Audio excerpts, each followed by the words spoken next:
Thank you, Billy, for that presentation, and this has been a powerful, powerful spiritual enrichment. I tell you what, I have learned so much, and I've been challenged, and just at the opportunities that are out there for us to spread the good news of Jesus Christ. And I just want to thank everyone who has participated in this series. And I appreciate the opportunity of coming and sharing with you about reaching out in the hospitals and the nursing homes.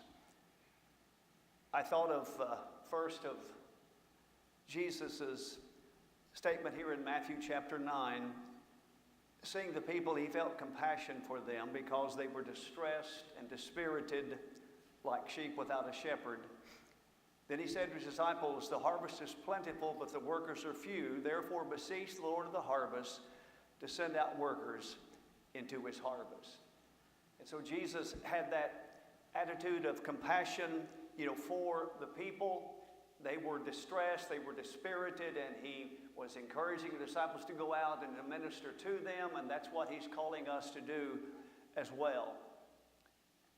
Then I've always been moved, and this is a prayer that I try to pray on a daily basis from Colossians chapter 4, beginning at verse 2. "Devote yourselves to prayer, keeping alert in it with an attitude of thanksgiving, praying at the same time for us as well, that God will open up to us a door for the word, so that we may speak forth the mystery of Christ, for which I've also been imprisoned, that I may make it clear in the way I ought to speak." And so I try to daily pray, God, would you open up a door for me to speak your word?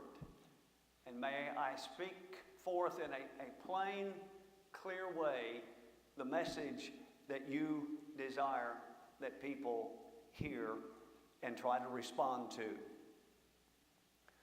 So reaching out in the hospitals and nursing homes. I think the one thing I would say to you is be prepared for whatever might happen. I speak at 6 nursing homes now, and 4 of those are in the memory units. And so you just need to be ready. I remember I've been a volunteer chaplain now for some 20 years at the mobile infirmary, and one of my first calls when I first came on duty was about 2 men who were in a boat, and lightning struck the boat and he killed one of the men in the boat. And as a volunteer chaplain, you go, but you probably have never met the family. So it's a difficult, challenging situation. And I remember, the 2 mothers were there, and, why was it my son that died? And sometimes those are questions that you just are not able to answer. But you try to be there for them, to encourage them in any way that you possibly can. As far as the nursing homes, let me just give you a few experiences. At one of the homes, I think it was the Crown Home, I was speaking at one of the memory units, and I was about to finish, and one of the residents looked at me, and I won't be able to quote her exact words, but she told me to get my FUCKINGASS out of there. And somebody asked me, "Allan, what do you do when someone tells you that?" I said, "Well, I got it out of there." I think that's about the thing you can do. And I've learned, too, that in those situations, you don't want to necessarily try to engage that person. You see, I didn't want to say, "I'm sorry. Did I understand you clearly?" And so I didn't want to hear it again. So I thought, well, that's probably why you don't want to go that route. But that breaks my heart. And I know the staff, they were very upset and disturbed when she said that to me. And they immediately, took her out. But I said, I'm so sorry. I feel for that lady. But it's kind of amazing. 2 weeks later, she looks up at me and she says, "But then I love you." So just the opposite.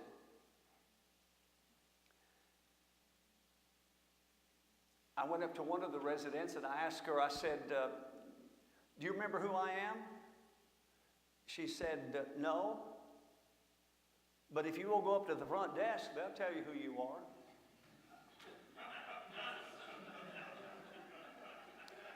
I tell you what,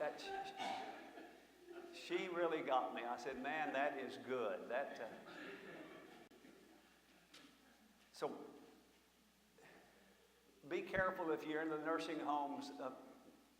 Probably not wise to ask them, do you remember who I am? Because they may give you some kind of response like that. One other lady was kind of upset, and she had told me initially to get out, and then as we were about to leave, she grabbed me, by the tie and pulled me down and said, "Did you hear what I told you? Get out." Well, that's what you want to. That's what you need to do, at that point. One of the residents, and this breaks my heart because it's every week that I speak there. This has gone on now for some 2 years, but every time I go in there, she will look at me and she will say, "Brother Allan, I'm going home tomorrow."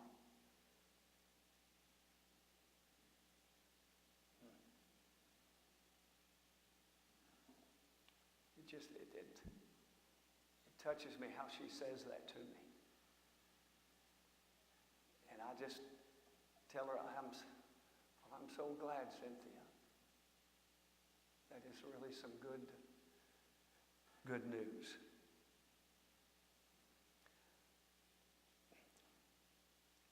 In the hospitals, I think you have opportunity to visit the patient, the family, also at times to engage some of the hospital staff. And my policy has always been to try to make my visits brief. One gentleman that I was visiting, it was kind of in the morning, and I think they'd brought him breakfast, and I stayed a little bit longer than I should have, and I apologized to him, and I said, "I'm so sorry." I said, I'm sure I've stayed too long, and your breakfast has gotten cold. He said, "Don't worry about it. It wasn't good when it was hot." So I appreciated that response. At least he wasn't upset that I had overstayed and that his breakfast had gotten cold, because he didn't think too much of it. But at least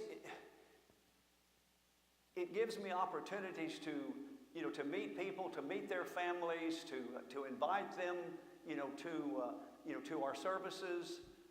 And at Elmcroft, I speak there at the member units on Mondays at 9:30. And I met one of the workers there. Her name was Whitney. And we somehow bonded, and we got to talking. And ended up performing Whitney and Brian's wedding. And then we engaged in a study. And about, I guess, 3 or 4 weeks ago, baptized Whitney and Brian into Christ. You just don't know how God may provide an opportunity for you to speak the word. And I believe Whitney's sister is a member over at the Creekwood congregation. Whitney's sister and her husband and their children. But Whitney and Brian, I think, are really trying to get as involved as they can with the congregation, and we're just very thankful, for that. And then I've just encountered a young lady named Chelsea. She is a worker over at the Knollwood Point member unit, and she was a friend of Whitney's, and so now it looks like that she wants me to perform her wedding. And I'm about ready to try to engage in a study with Chelsea and her husband-to-be. And so I thank God for those opportunities, to reach out and to touch some people's lives. I mean, those are opportunities that God has given me there in those facilities.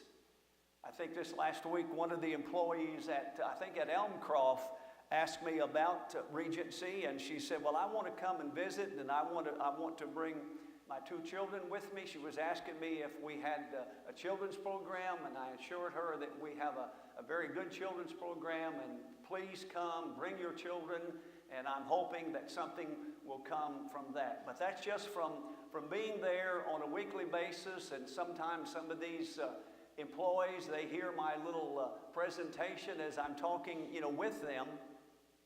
But I think that's the thing. If you go to these places, or if you do, and I'm not saying I know there are other preachers here that you're involved in the hospitals, you're involved in these nursing homes, so I know I'm not the only one, but it has provided some opportunities for me to share, the good news, of Christ.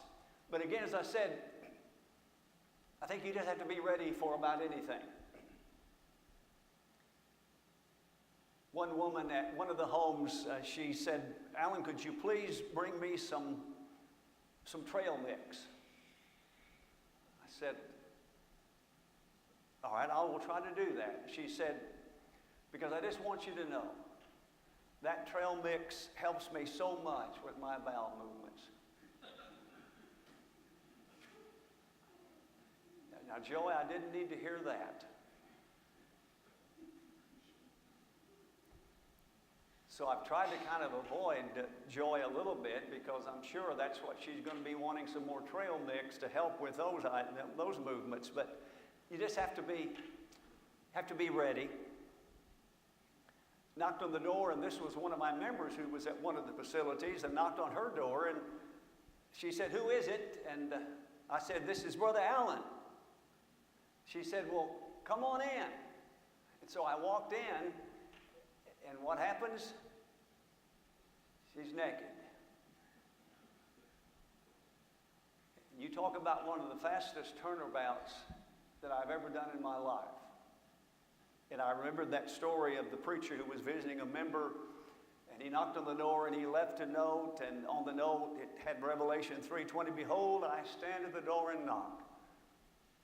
But no one answered. And then a week or so later, the lady gave the preacher a note, and she had Genesis 3:10 on it. I heard the sound of you, and I was naked, and I was afraid. And therefore I did not come and answer the door. So that's what I mean about trying to be prepared for about anything. But how can we help? Well, I've taken that word help and kind of made a little acrostic out of it, and I think as far as ministering in the hospitals, ministering, in the nursing homes, I think we can be a help, we can be an encouragement, but I think the H there stands for heart, and I think we have to have that heart of compassion. We've got to truly care, for those people in these places. The hospitals are not the same as as some of the nursing homes, but again, it just touches my heart every time I go into these places and trying to help and to do what I can with these. But I think also the E stands for encouragement. I think we're there to try to encourage them in any way that we possibly can. I was asked to speak over at the E.A. Roberts Alzheimer's Center, and they had given me one of the more challenging topics. They asked me to speak about spirituality and dementia, and this was a tough one for them. But doing a little research, and I think a number of the studies indicated that those who are dealing, with this dementia, that some of the respondents, said this, that they still would hold on to their faith. They still would do their best to rely upon God. Some were seeking reassurance and hope, and I think that came through prayer. 5 of the participants in that study stated that specifically prayed for help dealing with their memory loss. They talked about reading Bible verses, Psalm 23, John 3:16. I mean, those were some that they still, could hold on to and remember. One 70-year-old described his disease that affected him physically and emotionally. And one verse that he remembered was John 11:35. We all know that verse, don't we? What's that verse? All right. That's that verse that sometimes I say, do you know a memory verse? Yeah, I know one verse. Jesus wept, John 11:35. But he said, that's the one he remembered and he said, that verse helps me. Because if Jesus wept, then it's okay for me to be emotional about the state that I am presently in. So it could be helped by those two simple words. But I think another way that they stay connected is by singing hymns. And I suppose about every place that I go to in terms of speaking at the homes, we normally would sing, Jesus Loves Me. They love Amazing Grace. What a friend we have in Jesus. Some of those familiar songs that they still can make that connection with. And one of the ladies over, I think this is over at Gordon Oaks, when we sing Jesus Loves Me, and I'll say, and then after the song I say, yeah, Jesus loves me and Jesus loves you. And one of the residents, she says, me. And she don't keep on, the other residents will just start laughing, but me. I said, yeah, Jesus loves you. No, me. So she at least connects with that song and how that Jesus, loves me. So encouragement, I think that's one thing that we try to do. And then I think the L stands for listen. I think that's an important thing is to try to listen to the residents, listen to those that I'm visiting in the hospitals, try to listen as carefully as I can to what is on their heart and what is on their mind. And if there's any way that I can, help, I want to try to be there, for them. But I think listening, of course, that is an important quality for all of us to develop, that fine art of listening. What did James say? Be quick to hear, slow to speak, slow to be angry. I think sometimes we're quick to speak, but be slow to speak. Quick to hear, slow to speak, slow to be. So that fine art, developing that fine art of listening, I think is important in terms of the way I try to minister and help those who are in the hospital, when I go to the hospital, or when I go to the nursing home. And then, of course, the P stands for pray.